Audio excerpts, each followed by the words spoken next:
Welcome to my 2018 holiday buffet setup. If you've been with me for a while, you may have seen my seasonal buffets in the past. And if you missed it, I'll provide a link down below in my description box. You guys already know my routine for how I set up my buffets, and you can do this too. Start pulling out your key pieces, be creative, and use pieces that you normally wouldn't use on your buffet, and that's what makes it unique and very different.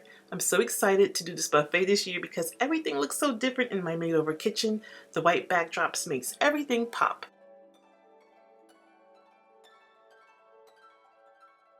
Before I get started, I wanted to thank you all for coming out to my meet and greet at Pier 1. You all were so amazing and so sweet, and it really was emotional for me because I really felt the love. You guys are so wonderful. Thank you so much. I hope to do more in the future. It really was a lot of fun, and the Pier 1 team was just amazing as well. These ladies made it all happen, and I'm so very blessed to say the least. Here's a glimpse of what I created at the meet and greet, and I'm going to do something similar on my very own buffet.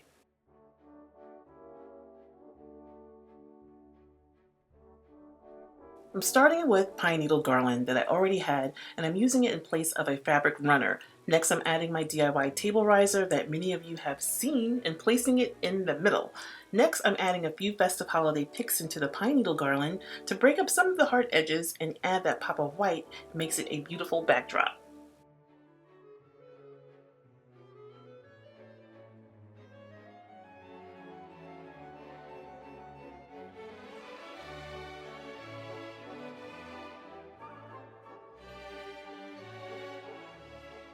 Here's where you release your creative juices. On top of the table riser, you can place your food, of course, but in my case, I'm adding Christmas decor, and I'm adding food around it. I've placed this beautiful acrylic deer that I got last year on top of the riser, and then I placed two trees.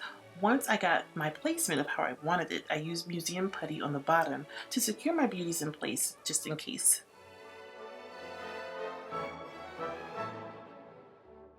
You already knew this was coming. Using a tiered stand helps with elevating your food and frees up space for your other dishes that you want to place.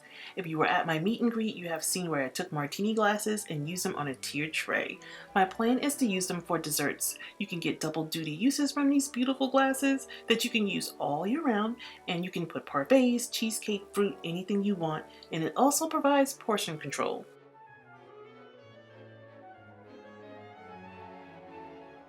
One thing I know for me, I could never have enough cake stands. And cake domes like this one, it's very special because it's large and wide, perfect for when I make my 7-layer cakes. Mirrored vanities are always a great choice to use for placing many tasting goods, and you can find them at any home decor store.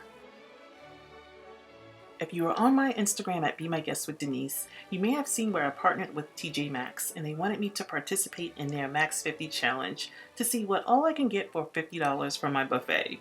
And these stands were calling me. With the bling on the lid and the silver pedestal, any dessert will be a hit on these stands. And it just so happens that the stands match my martini glasses perfectly.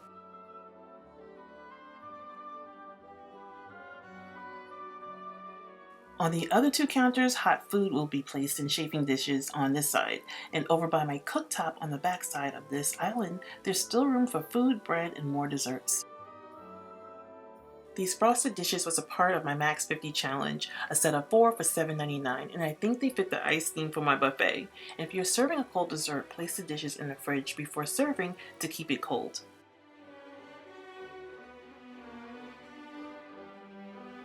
The marble trend is on the rise. They are so useful. I've always wanted a large, beautiful Lazy Susan, and I finally got one. When my buffet isn't in use, I leave it on the island or I'll place it on our kitchen table to serve food or placing condiments on it. For now, I just added a few Christmas trees. I've had them for a few years in my little blingy cake stand with a cake that I made.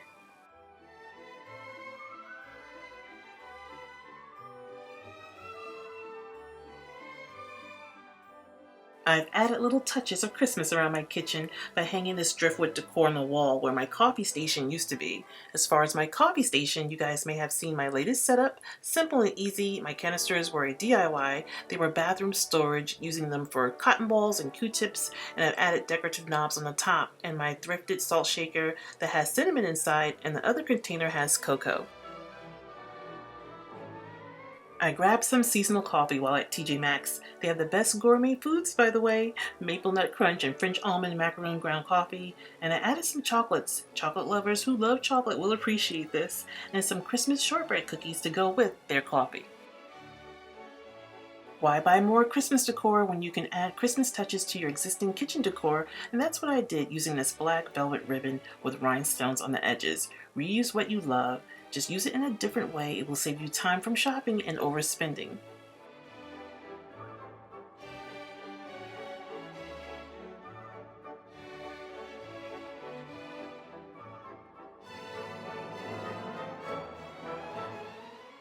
I've been doing buffets for years, and I've always focused my party decor around the dessert or buffet station. And if you're anything like me and you love for your guests to feel extra special, especially around the holidays, take the time to add special touches. With great food presentation and styling, they may forget what they ate, but they will never forget the decor and how special they felt at your home. So I hope you all have enjoyed today's video, and I want to thank you all for watching.